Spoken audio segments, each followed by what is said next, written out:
এবারে এটা বালাগরে বাচু আমি যাত্রা ফাঁস করে যে এই নাম্বার দেন বাসে জীবনে এই নাম্বার দিত তো বুডের খাতা তোরে দিয়া চাওয়া আর 2026 সালের এসএসসি পরীক্ষার বিজ্ঞান বিষয়ের উত্তরপত্র মূল্যায়নে অনিয়মের অভিযোগ উঠেছে।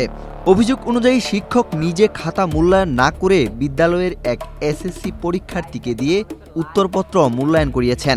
ঘটনাটি ঘটেছে কুমিল্লার দেবিদ্বার উপজেলার আব্দুল্লাপুর হাজী আমির উচ্চ বিদ্যালয়ে। অভিযোগে এই বিদ্যালয়ের ভারপ্রাপ্ত প্রধান শিক্ষক মোহাম্মদ বাচ্চু মিয়ার নাম উঠে এসেছে। স্থানীয় সূত্রে জানা যায়, সম্প্রতি সামাজিক যোগাযোগ মাধ্যমে ছড়িয়ে পড়া একটি ভিডিওতে দেখা যায় এক শিক্ষার্থী এসএসসি পরীক্ষার খাতা মূল্যায়ন করছে।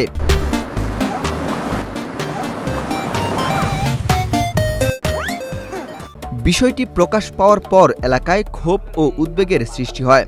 পরে বিষয়টি নিয়ে এলাকাবাসীর পক্ষ থেকে উপজেলা মাধ্যমিক শিক্ষা কর্মকর্তার কাছে লিখিত অভিযোগ জমা দেওয়া হয়। অভিযোগে বলা হয়, 2026 সালের এসএসসি পরীক্ষার বিজ্ঞান বিষয়ের উত্তরপত্র মূল্যায়নের দায়িত্ব পান ভারপ্রাপ্ত প্রধান শিক্ষক মোহাম্মদ বাচ্চু মিয়া। তবে তিনি বোর্ডের নির্দেশনা উপেক্ষা করে বিদ্যালয়ের মোহাম্মদ মেহেদি নামের এক এসএসসি পরীক্ষার্থীকে দিয়ে খাতা মূল্যায়ন করান। ভিডিওতে ওই শিক্ষার্থীকে খাতা মূল্যায়ন করতে দেখা যায় বলেও দাবি করা হয়েছে। এ ঘটনায় পরীক্ষার্থী ও অভিভাবকদের মধ্যে তীব্র অসন্তোষ দেখা দিয়েছে। একই সঙ্গে উত্তরপত্র মূল্যায়ন প্রক্রিয়ায় স্বচ্ছতা নিয়েও প্রশ্ন উঠেছে। এ বিষয়ে অভিযুক্ত ভারপ্রাপ্ত প্রধান শিক্ষক মোহাম্মদ বাচ্চু মিয়ার সঙ্গে একাধিকবার যোগাযোগের চেষ্টা করা হলেও তার মন্তব্য পাওয়া যায়নি।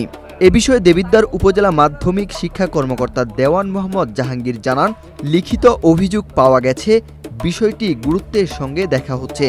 ঊর্ধ্বতন কর্তৃপক্ষকে জানানো হয়েছে এবং তদন্ত সাপেক্ষে প্রয়োজনীয় ব্যবস্থা গ্রহণ করা হবে। আমাদের ওয়াহিদ হুসাইন জিহাদ, বাংলাদেশ প্রতিদিন।